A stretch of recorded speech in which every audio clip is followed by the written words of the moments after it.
T.I. has some of the T.I. has some of the best music for the streets that I've ever heard. In my opinion, right behind Jeezy. Right behind the Snowman, because you can't ban the Snowman.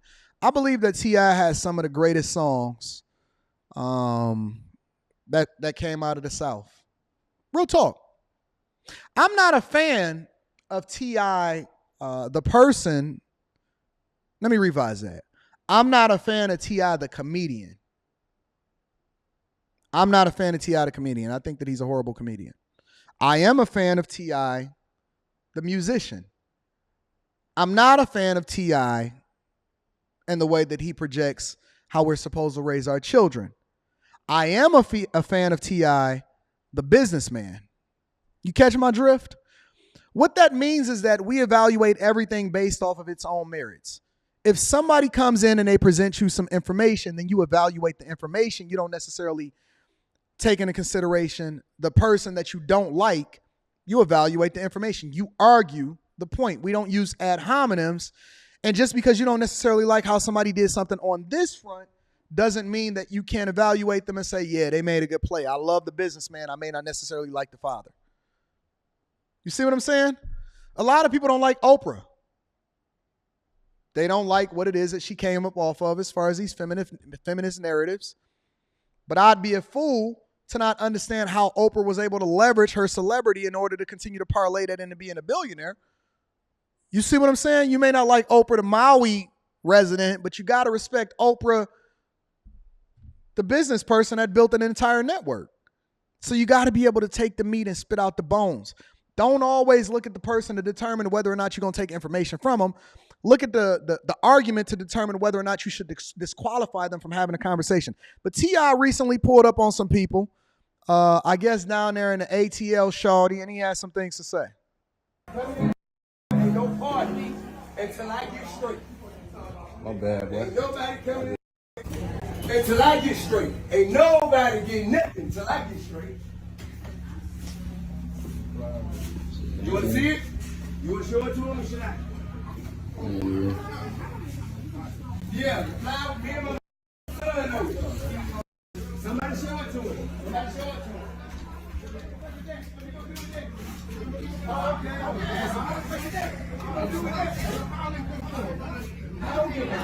okay. Sometimes these videos are so chaotic that we can't really tell what's going on, but I think it's going to give us some clarification as the video goes on.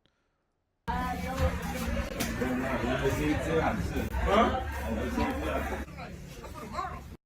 Guess what? I'm gonna address it every night. Nigga, tomorrow night, the next night, the next night, the next night, the next night. The next night. The next night, ain't nobody getting no money. Ain't nobody getting no money in this.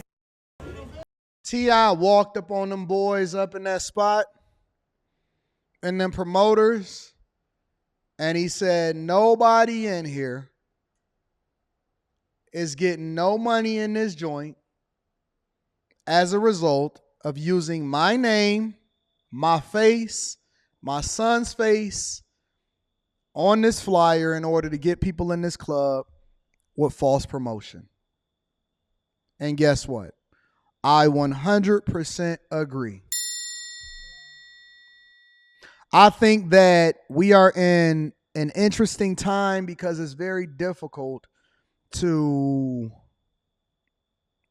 minimize the impact of your celebrity and people leveraging your name. And so if somebody actually creates a flyer or they promote a party as a result of T.I. going viral or his son or whatever like that, and then they put them on a flyer to make it seem like they gonna be there, that's disrespectful in my opinion. It doesn't matter about how I feel about T.I., the comedian, or whether or not I agree with his son. You can't do that. I agree with them 100%. Unfortunately, he got to be in a space where he going to be painted as the bad guy, or he got to go out there and really stand on business in real life. And they in his city promoting his name, his likeness, his image, and his son in order to get people inside of a club, and T.I. just basically pulled up and said, ain't nobody going to be getting no money today. Ain't nobody going to be getting no money today as a result of using my name, my likeness, and my image in order to continue to promote y'all stuff. Ain't nobody getting no money. You have a chat. For real, I feel Look. Do you see it? Do you see it? Do you see it? Put your child face on the flyer to promote the vlog. You can talk to me. Until then, ain't nothing going. Ain't nobody getting nothing going. Nothing. Call who you need to call. Do what you need to do. Ain't nothing happening. No money, no beers, no partying, no sections, nothing. You put me and mine on the flyer, get me everything. Now,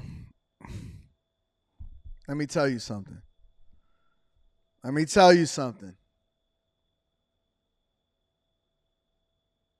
That's how you stand on business in real life. I know his son think he gangster. And walking up on a bunch of dudes that's having a party and walking up there and telling them ain't nobody getting nothing. You ain't getting no section money, no beer money.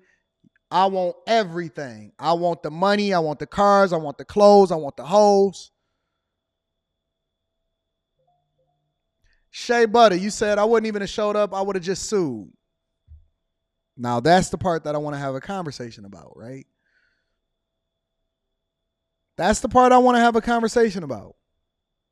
Because it's a delicate balance that you have, because everybody said that they would have sued, but our criminal justice system, not even our criminal justice system, our civil justice system is a very flawed system in that it's filled with a lot of fluff and possibility of winning and losing, and then you got to find the people to actually sue, and then even if you sue, it doesn't necessarily mean that they're going to pay because they may not have the ability to pay and all of this other type of stuff.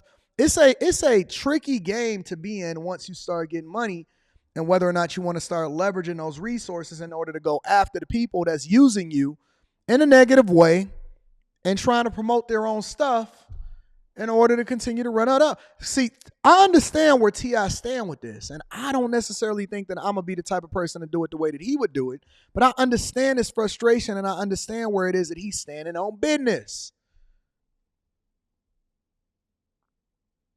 I get it. Somebody said suing wasn't necessary. Everyone lived happily ever after. Let's say everybody come to a amicable solution. I don't want you doing bad business in the first place. I don't want you to do, but then at the same time, you got to make an example out of somebody in order to ensure that it don't happen again. Because I've seen this happen over and over again. Some celebrity, some person come in, they do a show in a city, and then you know what happens? Promoters start turning into Janky promoters, and then they put their face on a flyer in order to sell tickets. And this is what happens, and this is why it's a problem for the actual entertainer, right? Because it ruins their reputation. It makes it seem like when that person doesn't show up to that party that they were getting paid for. It makes it seem like they was booked for a party, but that they never showed up, and so the fans then sour on it. Meanwhile, the promoters make a bunch of money as a result of it.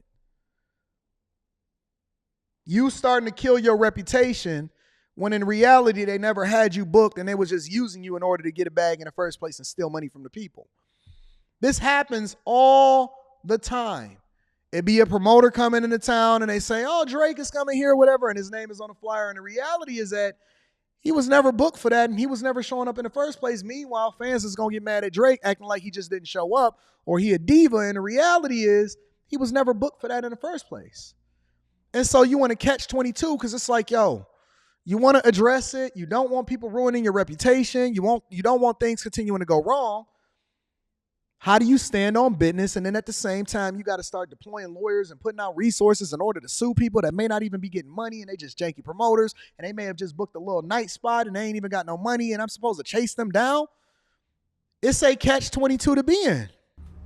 And if you can't, don't play with me. I don't know if y'all from here. Don't play with me in this city. It's my city. Don't play with me in this city.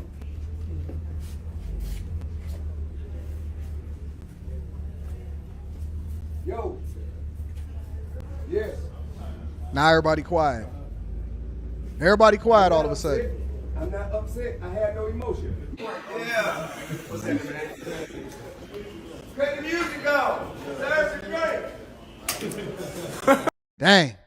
And he got him clearing out. I agree with him 100%. I agree with him 100%. If you want to do business, and see, this is why, I do a lot of interviews. But the one thing that people will never, ever say, though they could say they don't like my message, they could say I don't like how I deliver it, they could say I'm arrogant, they could say a lot of things. But nobody, not one person that I've ever done business with, not one, could ever say that I owe them money in real life. And no person could ever say that I robbed them. And nobody could ever say I did bad business or that they was not absolutely positively taken care of over and above beyond whatever it is that they expected to be taken care of based off of the business that we agreed to. We do good business. And so he expects the same as a result.